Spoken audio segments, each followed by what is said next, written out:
House in Baltimore, and I am here. And once you get to be over 50, it's fully expected that you open the format up for conversations and fireside chats. Bob Leffler is a 4-decade, maybe more, but don't tell anyone, veteran of sports marketing in the area, and of course works at the Maryland Jockey Club as well, the Maryland Million this weekend. And we've had Bob on telling stories of Art Modell and David Modell and moving the Browns to Baltimore, and Bob Irsay and the Baltimore Colts and the Mayflower Vans and moving the Colts out of Baltimore, and all sorts of minor league hockey and Major League Baseball and all sorts of stuff. But Bob, first off, welcome on. How you feeling? Everyone that knows you always says, how you feeling, Bob? So that's the first thing I'm going to ask you, man. I feel fine. Well, the Maryland Millions this weekend, and I was talking to Stan Salter, and I didn't want to bother Sean McManus about his dad's involvement with the Maryland Million, and I could call Karen or a whole bunch of other people, but I thought, you know what, you're going to have some Jim McKay stories, and the only Jim McKay story that I have is I once bumped into him, and he knew who I was and offered to come on my show, and drove out to the Sheraton in Towson and sat in the studio. Me and him and the wizard, Walt Williams, did 2 hours of radio one day, and it still remains one of the thrills of my life. But Jim McKay, the only time I ever had him on the show, one time in my studio, and he stands as a legend, but I think every year that rolls around when Maryland Million happens, I know he was integral in developing it along with Chick Lang and I think Boniface and a bunch of other folks. But every year this is sort of the lasting legacy for him and horse racing here, the thrill of victory and the agony of defeat. He loved horse racing, right? Yeah, he really he basically created the thing.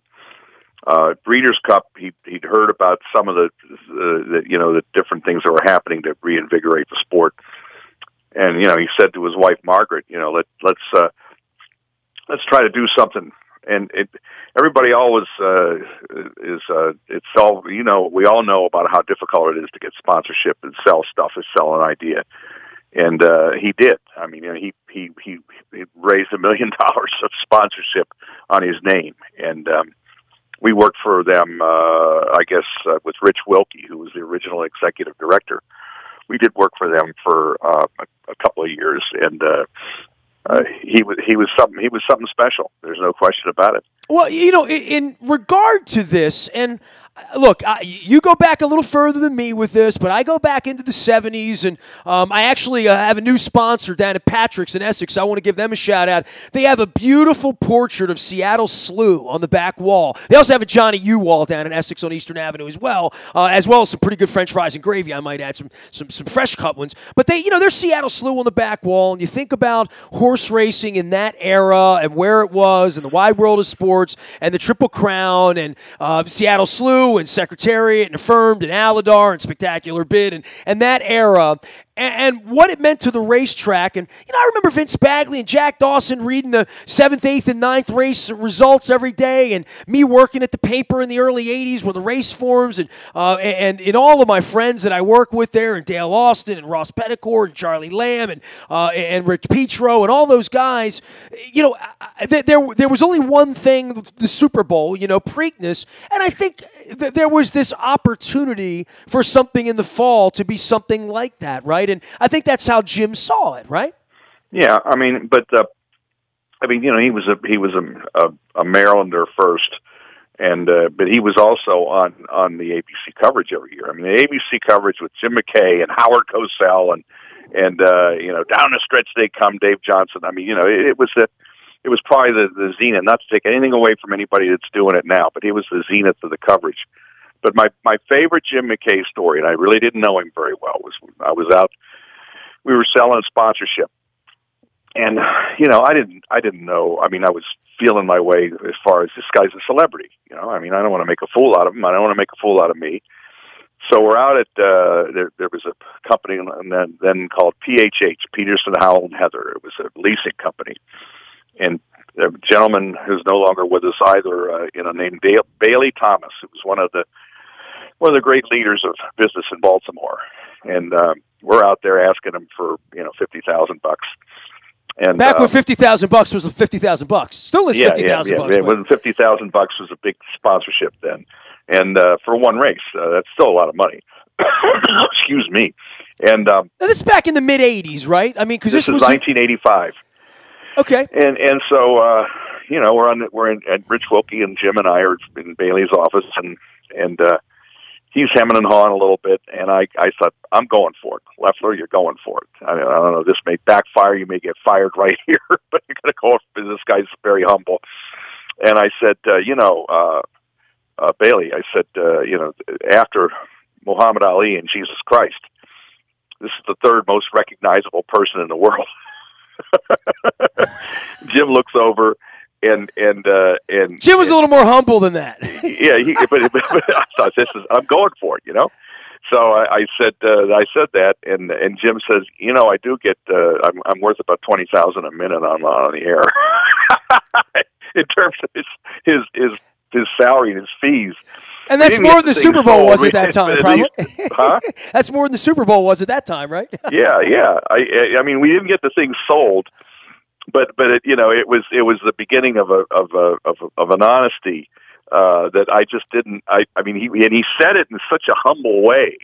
I mean, he really wasn't, braggadocious like I was. It's almost deadpan, right? Guy, right? I mean, Yeah, he was a deadpan kind of guy. He was playing the straight guy. Yeah. Bob Leffler is our guest. The Maryland Million is this weekend. It's Saturday. I'm going to be stopping down with my wife, putting a hat on. It's going to have a little chill in the air, which, for me is perfect because sometimes the Preakness can be a little warm. Certainly the Derby and the Belmont can be that way. But this is going to be perfect weather, fall. They have a beautiful sports bar there and now a sports book next to it that, from what I'm understanding, he's going to feel pretty Vegas-y down there. Bob, I just want to go back to the Maryland Million for 1 second in the beginning of this because I was a young lad. My first Preakness was 84, 85 with a press pass, although I went before that. But Spend a Buck sort of changed everything by spurning the Preakness and the $1 million guarantee, and where all of that came together, where winning the Triple Crown had more money involved in it because it's such a difficult thing to do for the horse, for the trainer, in every way.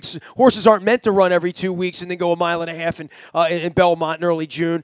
But Spend a Buck changed some things. Was that the opening for this to sort of happen during that era? I was doing some work with Pimlico then. I was between, this is before Maryland, I got involved with Maryland Million. I was between Laurel and Pimlico, and they were separate ownerships at that time. And by the way, the Colts had just left. Like this, all this stuff very fresh, right, during that period of time. And we're trying to save the Orioles and all that. That's how I started. I worked for the Colts, and then they left, and I started the ad agency that I closed 2 years ago. So the Spend a Buck Preakness is a great story between Chick and Chicky Lang, his son. It was the guy Brennan, who was the first Jersey Securities. This is the first bubble, the first great financial bubble in the 80s, and everybody was wounded by this Jersey Derby thing. And Spend a Buck's going to go to the Jersey Derby, and Chick was saying to all of us that were involved, with them at the time, now I want you to have class. I don't want you to say anything, and I didn't.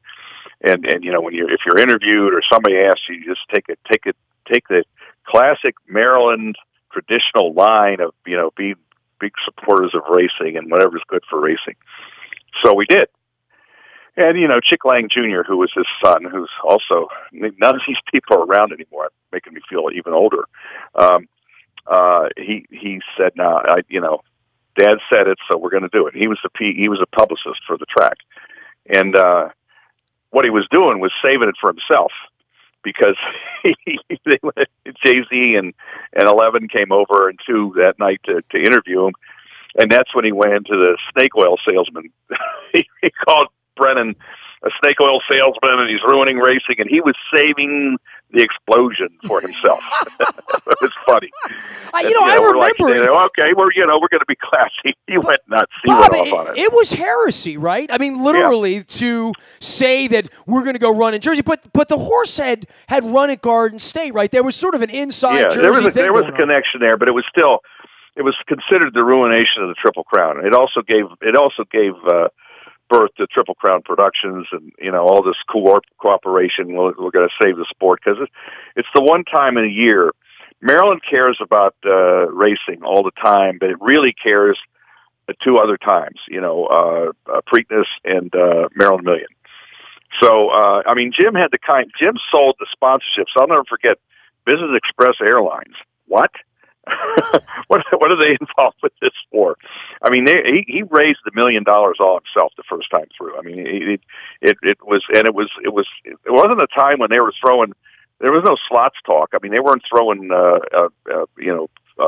purse enhancement around or anything like that. This thing had to rise or fall on its own. Well, this is 1985. I mean, Atlantic City was kind of brand new then. Vegas was sort of the only place, and there was no online. I mean, all of those things to deal with. Bob Leffler joining us here for Leffler Agency, and, of course, longtime sports marketing agency for college teams and pro teams everywhere, and longtime with the Maryland Jockey Club, as well as Preakness and all the festivities. You know, the Maryland Million, as far as what it means for thoroughbred racing here, and I know racing sort of the swing back here in Maryland and all the things that they've done down in Laurel. I was down there in the spring, and I saw them getting started on this thing that is going to open here this week. This is a really big deal for racing and sort of modernization of me taking my wife on a beautiful Saturday in the fall down to watch college football, to watch baseball if it stretches out this weekend. That'll be on. Some EDM. They're bringing some younger bands in later on in the afternoon.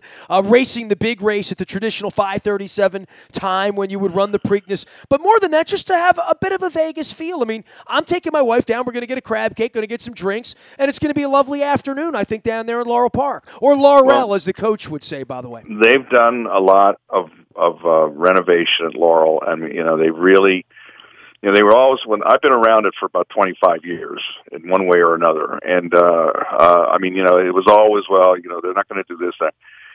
They're not going to do that, and then the baseball park got built, and the football stadium got built, and they're still hanging out there trying to make it on their own. And let's face it, there's three things in Baltimore, Greater Baltimore: football, baseball, and racing. Not to take anything away from University of Maryland or Naval Academy, they're partly there, but they're never unless Maryland wins a national championship in basketball, or they're, have a big run in football. And since the Staubach era, the Naval Academy has even though they've done amazing stuff down there, and it's a great day, I mean, it's not the same as the big three. And, we, in Baltimore, all due respect to the Caps and the Wizards, we don't have them. They're really Washington teams, and they extend into our market a bit, but they're not really ours. And so racing's the third wheel.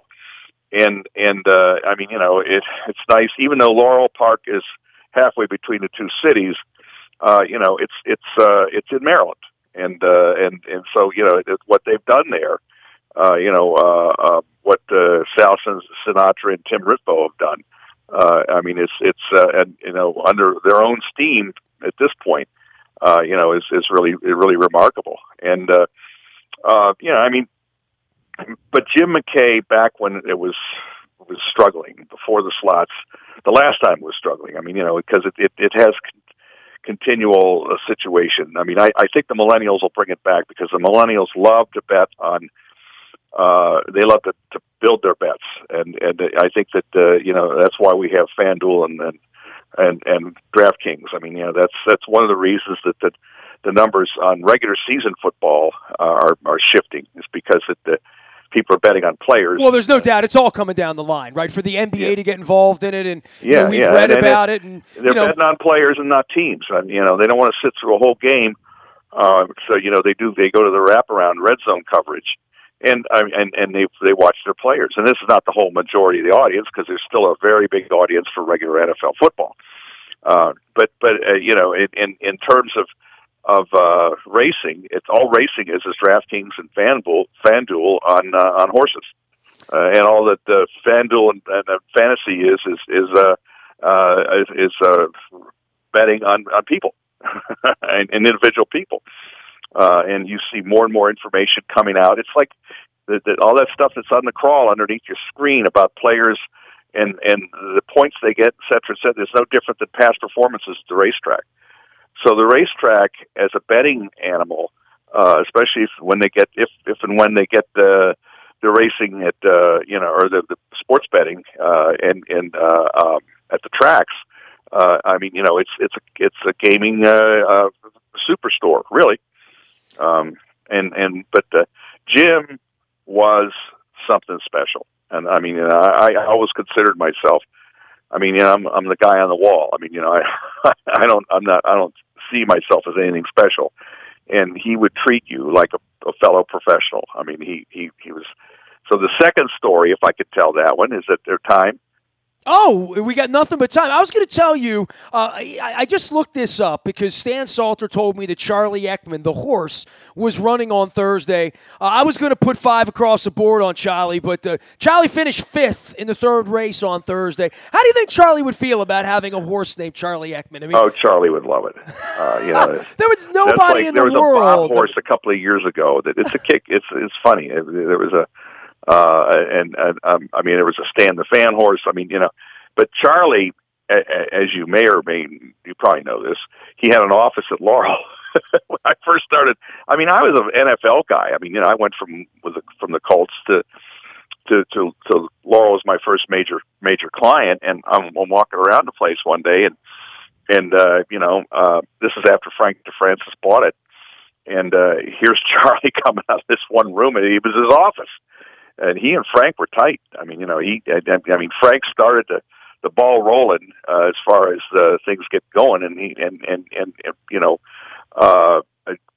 Frank and Jim were tight. I mean, we had some very dynamic people in this town, didn't we? Back then. Really, leader.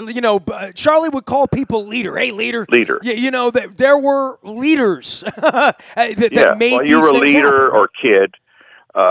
One of the best nights of my life was I said, you got to do a bar crawl with Charlie, and I don't drink anymore. My liver couldn't handle that, brother. I did one night with Bernie Miklasz, and that was enough for me. Well, we started out at Hirsch's Orchard Inn in Towson, which doesn't exist anymore. Not a bad spot, right there, Joppa Road. And St. Wilma was there, his wife Wilma, who just died not too long ago, and somebody was there to take St. Wilma home, and we went from there. We went to the Green Spring Inn. We went to Johnny D's. I mean, I saw Johnny D, by the way, in Nashville. I had breakfast with Johnny D on Sunday. Game day. Really? On my 50th birthday, I had breakfast with Johnny D. That's a true story. That's great. True story. Absolutely. Remember Johnny D in the national beer commercials with the guy whose father was killed.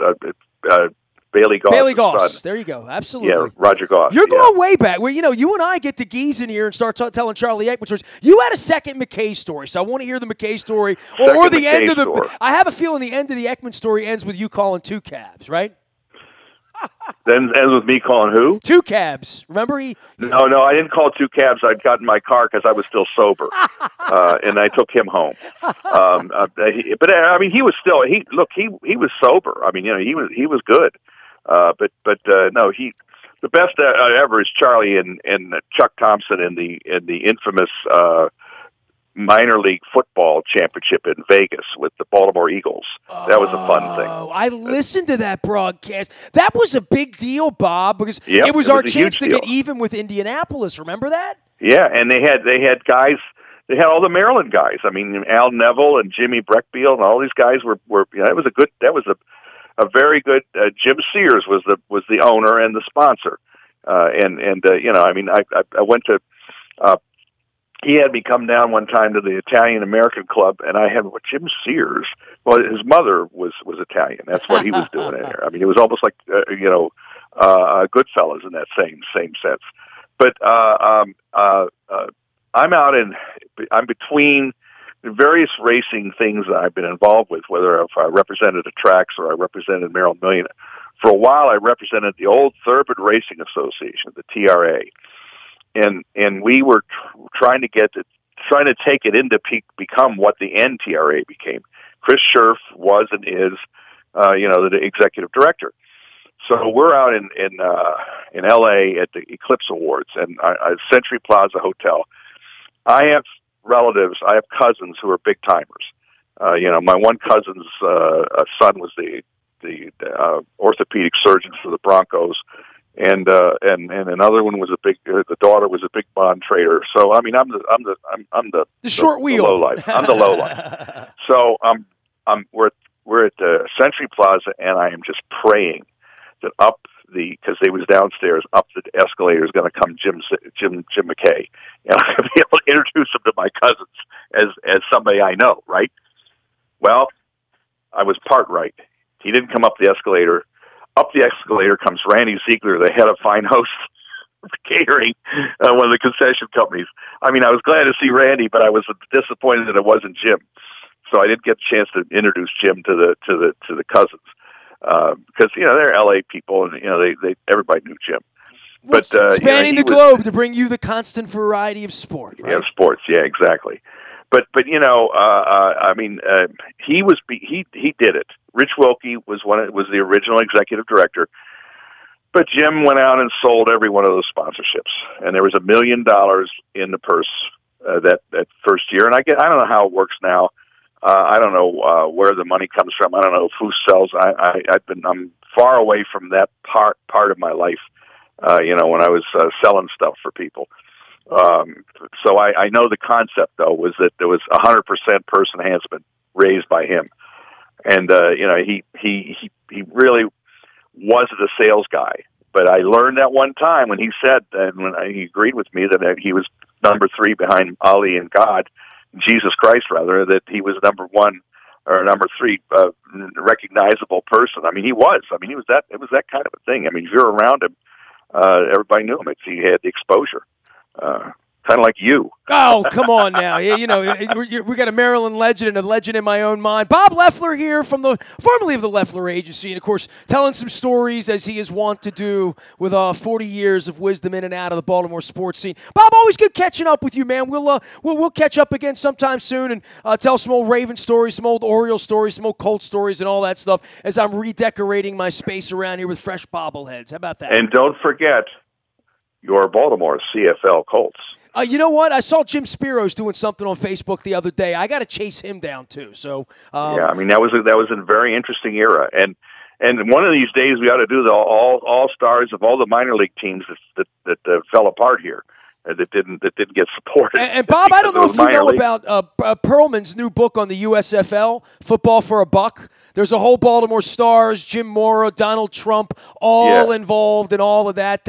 Back to Chuck Fusina and Mills and all those guys that played here, or never really played here. Played in College Park. Played in College Park. Exactly. Yes. They practiced one time at Pimlico in the infield. True. And the infield hadn't been fixed yet from the previous year, and they almost all broke their ankles. Oh my God! We had a Baltimore Stars. The only time they set footed in this town, and Richard Samus, God love him.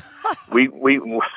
tried to Nobody. Mr. Nobody's he's around. I mean he's hanging in there, but they probably we were trying to get him sold and get them into Baltimore, and we couldn't get them. Couldn't get to use the stadium, believe it or not. The city would not let us have the stadium. We went down to we were trying to. Well, they thought it would compromise getting an NFL team back. There was all sorts of eminent domain litigation. Yeah, but you know what? Here's the thing about the NFL coming here.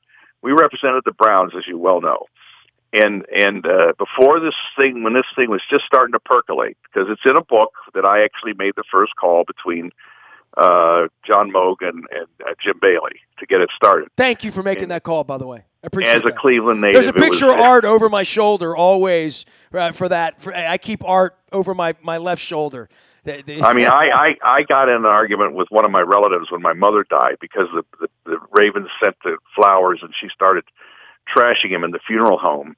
I thought my mother was going to come back to life, and because they don't. It's my hometown, but they're coming around. They're slowly coming around to knowing what happened. But it's only taken 30 years, right? Exactly.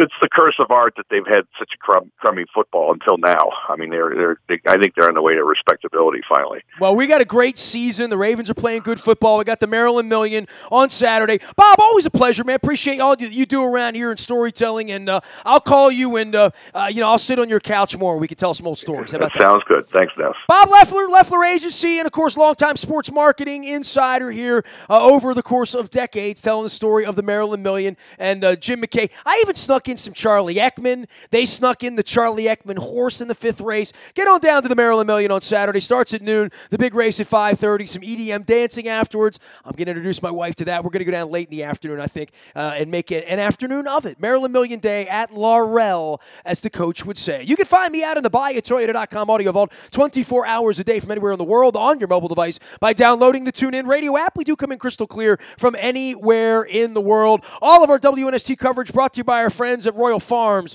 Real fresh, real fast. The hot coffee, 99 cents. Justin Tucker is singing about it. I just want to wear the chicken outfit. That's what I want to do. Make sure you're downloading the ROFO app or using the card when you get your gas. You'll get your coffee. You'll get your fried chicken. You'll get your Western fries for free. The only thing that makes them taste better is if they're free. Royal Farms, real fresh, real fast. I am Nestor. I'm on Facebook, Twitter, LinkedIn, Snapchat, Instagram, streaming live on our Facebook as well as our YouTube WNSTV channel. We are WNST.net, AM 1570, and WNST Towson, Baltimore. We never stop talking Baltimore sports.